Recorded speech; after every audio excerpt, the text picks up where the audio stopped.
Shalom, bertemu kembali dengan saya Ibu Henry Linda Simanjuntak dalam video pembelajaran pendidikan agama Kristen dan budi pekerti tingkat SMA kelas 12. Shalom anak-anak Ibu, selamat pagi. Apa kabar anak-anak Ibu hari ini? Shalom juga Ibu Linda Simanjuntak. Selamat pagi Ibu Linda. Kabar saya baik dan luar biasa Ibu. Shalom juga Ibu Linda Simanjuntak. Selamat pagi Ibu Linda. Kabar saya baik dan luar biasa Ibu. Shalom juga Ibu Linda Simanjuntak. Selamat pagi Ibu Linda. Kabar saya baik dan luar biasa Ibu. Sebelum kita memulai pembelajaran kita hari ini, mari kita berdoa mohon tuntunan Roh Kudus.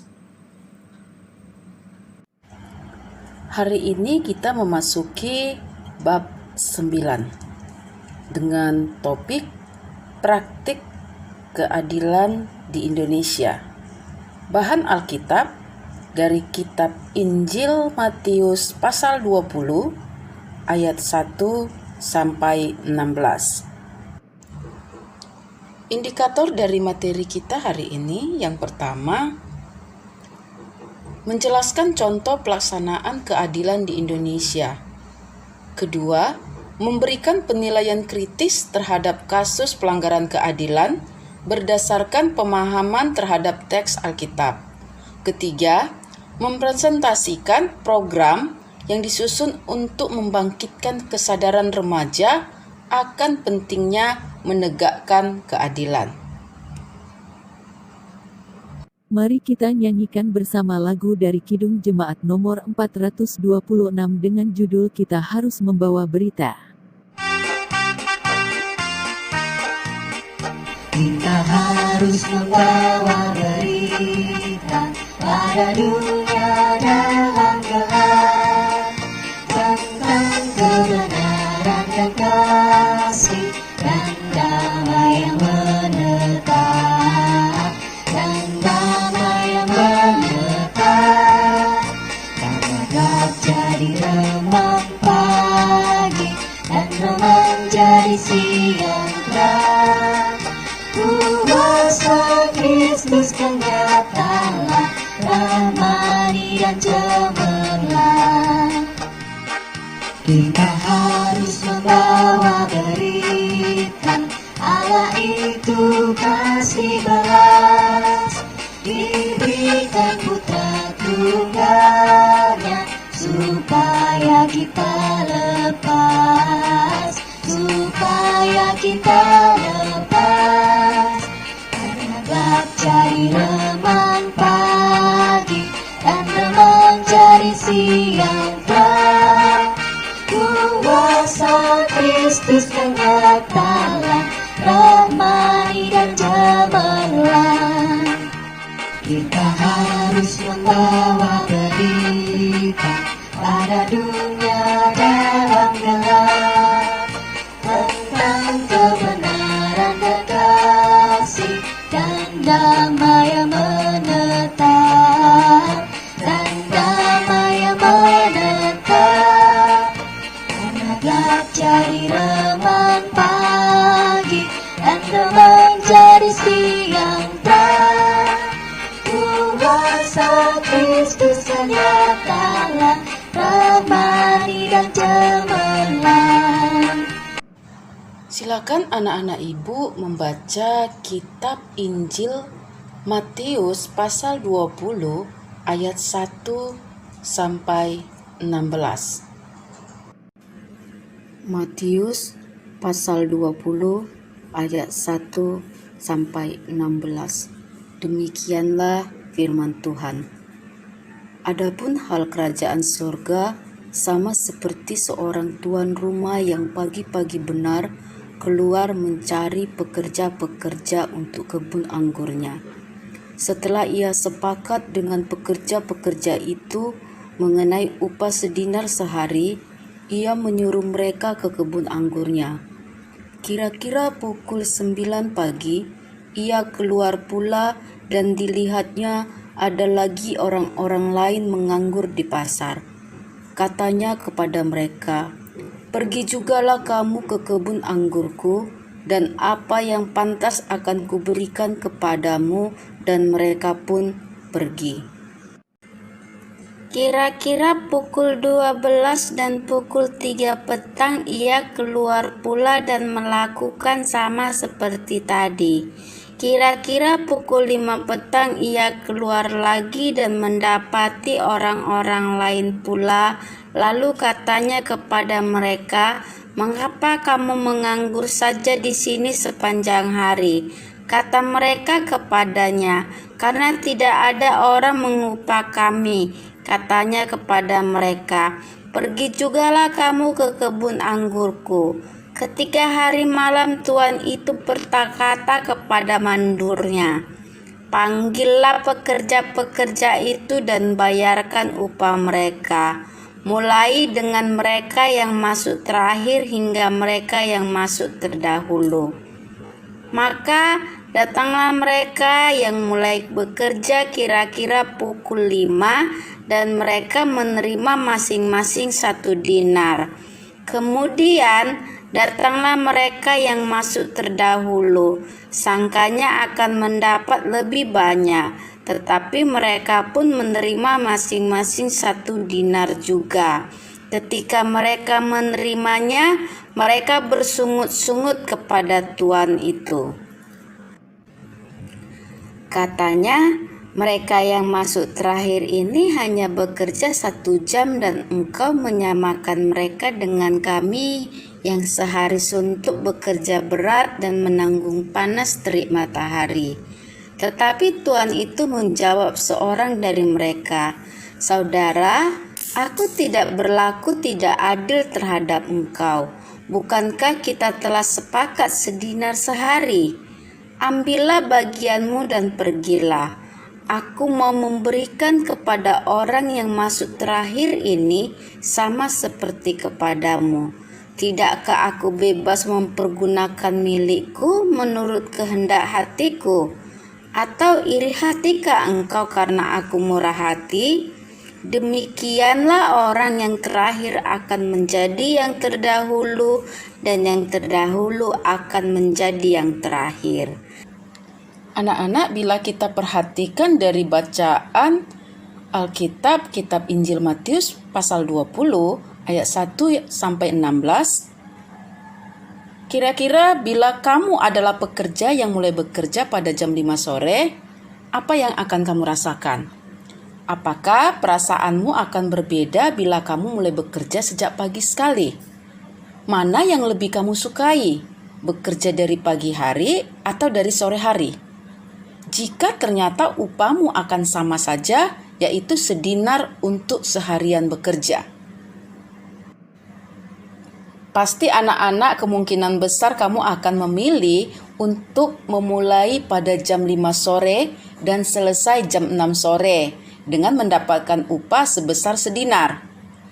Sepintas kita cenderung menilai bahwa yang memilih datang pada sore hari dan bukan pagi hari adalah pemalas, hanya atau enak-enak saja, kerja sebentar tetapi mendapatkan upah penuh seperti pekerja yang sudah mulai kerja sejak pagi hari. Anak-anak, di sini perlu kita perhatikan bahwa sang pemberi kerja atau yang pemilik dari kebun anggur memperlakukan baik prinsip keadilan maupun prinsip kasih karunia, yaitu apa yang layak diterima seseorang, itulah yang diberikannya. Ini berlaku kepada pekerja yang mulai bekerja dari pagi hari. Para pekerja ini dapat menuntut andai kata sang pengusaha atau sang pemberi kerja tidak memenuhi bayaran sedinar seperti yang sudah disepakati sejak awal. Namun perlu kita perhatikan, pada pekerja yang datang paling terakhir, yang berlaku adalah prinsip kasih karunia. Pemberian berdasarkan kasih karunia adalah pemberian yang bergantung pada si pemberi kerja. Dalam hal ini kita selaku orang yang menerima kasih karunia tidak dapat menuntut agar si pemberi kerja memberikan apa yang kita harapkan. Kita adalah pihak yang pasif, hanya menerima apa saja yang diberikan, karena yang aktif justru adalah pemberi kasih karunia. Posisi ini berbeda dengan yang menerima keadilan. Diberlakukan adil adalah sesuatu yang perlu kita perjuangkan karena itu merupakan hak. Contoh menuntut keadilan dan demokrasi yang memberikan bukti bahwa seorang remaja berusia 17 tahun ternyata sanggup menggerakkan teman-teman sebaya untuk menuntut hak mereka dari pemerintah. Anak-anak ibu bisa membacanya di tribunnews.com Hong Kong, yaitu tentang Joshua Wong berumur 17 tahun. Dari artikel dan kisah Wong ini, kita merujuk pada perumpamaan dalam Matius pasal 20 ayat 1-16. Apa yang dituntut oleh Wong dan kawan-kawan adalah keadilan, yaitu sesuai dengan apa yang sudah disepakati pada awalnya. Mengapa mereka perlu menuntut? Mohon penjelasannya Ibu Linda Simanjuntak. Wong dan kawan-kawannya menuntut karena pemerintah Tiongkok tidak melakukan apa yang mereka janjikan kepada penduduk Hong Kong. Pelaksanaan keadilan dan demokrasi di Indonesia sejak 1998. Pencapaian bidang reformasi di masa pemerintahan Habibie yang pertama memberikan kebebasan pers, pendirian partai politik dan sejumlah serikat, misalnya serikat buruh, pembebasan sejumlah narapidana politik, pembatasan periode kepresidenan menjadi maksimal 2 kali 5 tahun, pelimpahan sebagai kewenangan dan kekuasaan ke pemerintah daerah, penyelenggaraan pemilihan umum pada tahun 1999, walaupun pemilihan presiden sebelumnya baru saja dilakukan pada tahun 1998 oleh Dewan Perwakilan Rakyat. Pada masa ini juga muncul masih tindakan kekerasan seperti yang terjadi di Ambon, Kalimantan Barat, Jawa Timur, dan Kupang, dan tidak mudah ditelusuri siapa pelakunya. Pada masa pemerintahan Gus Dur, reformasi diwujudkan dalam bentuk antara lain kebebasan pers semakin luas karena Departemen Penerangan dihapuskan. Kelompok Tionghoa mendapatkan pengakuan lebih besar melalui kemudahan dalam mengurus dokumen kewarganegaraan dan penetapan Hari Raya Imlek sebagai hari libur nasional. Berikutnya mengakui Konghucu sebagai salah satu kepercayaan yang ada di kalangan rakyat Indonesia. Namun karena ada sejumlah ketidakberesan politik yang juga mengakibatkan ketidakstabilan ekonomi, Gus Dur diturunkan oleh DPR dan digantikan oleh Megawati selaku wakil presiden. Demikian Ibu Linda Simanjuntak. Pembaharuan yang dilakukan dalam 2 periode pemerintahan SBY tahun 2004 sampai 2014 antara lain di bidang ekonomi terjadi pertumbuhan sehingga ada stabilitas ekonomi dengan kekuatan ekonomi yang diakui negara-negara lain. Ada alokasi anggaran pendapatan dan belanja negara sebesar 20% untuk pendidikan. Meninggalkan IMF selaku badan ekonomi yang sebelumnya banyak mendikte apa yang harus dilakukan oleh pemerintahan Indonesia dalam bidang ekonomi. Peningkatan kinerja Komisi Pemberantasan Korupsi untuk menuntaskan kasus-kasus korupsi. KPK kini dianggap sebagai lembaga yang bekerja dengan baik karena berhasil menuntaskan kasus-kasus korupsi termasuk yang melibatkan sejumlah anggota DPR dan menteri. Demikian Ibu Linda Simanjuntak. Jadi dapat dikatakan bahwa perjalanan demokrasi di Indonesia masih akan berlangsung panjang demi menjamin tercapainya keadilan. Kesempatan menyuarakan pendapat dan mengawasi jalannya pemerintahan. Demokrasi hanya dapat terwujud apabila demokrasi sebagai prinsip dan acuan hidup bersama antar warga negara dengan negara dijalankan dan dipatuhi oleh semua pihak. Perwujudan demokrasi bukan hanya tanggung jawab pemerintah dan negara semata-mata, melainkan merupakan bagian dari tanggung jawab warga negara. Sama seperti halnya memupuk demokrasi, sikap adil harus dipupuk sejak dini. Kita tidak bisa memiliki sikap adil bila kita tidak pernah merasakan diperlakukan adil. Dengan kata lain, pengalaman diperlakukan dengan adil akan memupuk sikap adil terhadap orang lain. Dari mana kita merasakan diperlakukan dengan adil? Mohon penjelasannya Ibu Linda Simanjuntak. Tentunya dari pengalaman di keluarga dan sekolah sebagai unit dan lembaga pertama yang dialami oleh individu. Seluruh pihak yang terlibat harus sepakat bahwa keadilan harus ditegakkan dan kepedulian terhadap sesama memang mewarnai keputusan yang diambil dan tindakan yang dilakukan. Sejak kecil, orang tua hendaknya tidak membeda-bedakan antara anak yang satu dengan anak yang lain.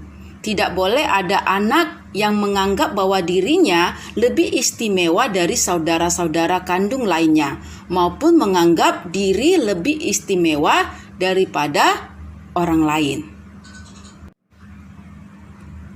Di pembahasan sebelumnya kita sudah tahu bahwa untuk memupuk sikap demokratis sejak dini, orang tua perlu menerapkan pola asuh yang demokratis, yaitu yang memberi kesempatan kepada anak untuk menyuarakan pendapat mereka yang mungkin saja berbeda dari pendapat orang tua. Penghargaan kepada pendapat anak akan memupuk rasa percaya diri anak yang berakibat pada munculnya rasa menghargai orang lain juga. Melengkapi sikap demokratis ini, sikap adil ditumbuhkan bila individu merasakan bahwa ia sama berharganya dan sama istimewanya dengan orang-orang lain. Dasar dari ini adalah bahwa setiap orang sama berharganya di hadapan Allah. Ini menunjukkan bahwa seorang anak yang berusia 5 tahun pun sudah memiliki kemampuan empati, yaitu belas kasihan kepada orang lain. Tentunya, rasa belas kasihan tidak mendadak tumbuh begitu saja, namun karena memiliki rasa tidak tega melihat orang lain mengalami kekurangan dibandingkan dengan dirinya. Anak-anak ibu, susunlah sebuah program kegiatan bagi remaja-remaja di gerejamu agar mereka ikut serta mewujudkan keadilan. Kesimpulan dari materi kita hari ini, demokrasi dan keadilan memang tidak dapat dipisahkan. Perjalanan demokrasi di Indonesia masih panjang dan untuk itu masih banyak hal yang perlu dilakukan. Sebagai siswa kelas 12, kamu dapat memberikan penilaian terhadap pelaksanaan demokrasi di Indonesia. Namun lebih jauh lagi, sebagai remaja Kristen dan warga negara Indonesia, kamu mempunyai tugas dan tanggung jawab untuk memantau praktik-praktik demokrasi di Indonesia. Berbicaralah, bertindak, dan berjuanglah demi demokrasi dan kehidupan yang lebih baik di Indonesia dan di dunia. Anak-anak, mari kita tutup pembelajaran kita hari ini dengan berdoa. Tuhan Maha Kuasa, Engkau sudah menciptakan manusia untuk kemuliaan-Mu. Ajarkan kami untuk melayani-Mu melalui kebebasan berkarya dan menyuarakan pendapat demi menegakkan keadilan. Anugerahkan keberanian untuk melakukan yang benar dan membawa kebaikan bagi sesama kami. Jauhkan dari godaan untuk mementingkan diri sendiri dan kelompok kami. Sebaliknya, kobarkan semangat kami untuk memerangi mereka yang lalim dan menindas. Biarlah kami mampu memancarkan cinta kasih-Mu yang menerangi kedurjanaan sehingga menghadirkan kehangatan bagi yang merindukan-Mu. Demi Tuhan kami Yesus Kristus kami naikkan doa ini. Amin. Sampai di sini pembelajaran kita hari ini, sampai bertemu di pembelajaran berikutnya. Kiranya Roh Kudus menolong dan memampukan kita. Tuhan Yesus memberkati kita semua. Terima kasih Ibu Linda Simanjuntak. Tuhan Yesus memberkati Ibu. Terima kasih Ibu Linda. Tuhan Yesus memberkati Ibu. Terima kasih Ibu Linda Simanjuntak. Tuhan Yesus memberkati Ibu Linda. Jangan lupa untuk subscribe dan like juga share dan beri komentar yang positif. Terima kasih sudah menonton video pembelajaran pendidikan agama Kristen dan budi pekerti tingkat SMA kelas 12 yang telah dibawakan Ibu Henry Linda Simanjuntak. Semoga bermanfaat dan jadi berkat bagi kita semua.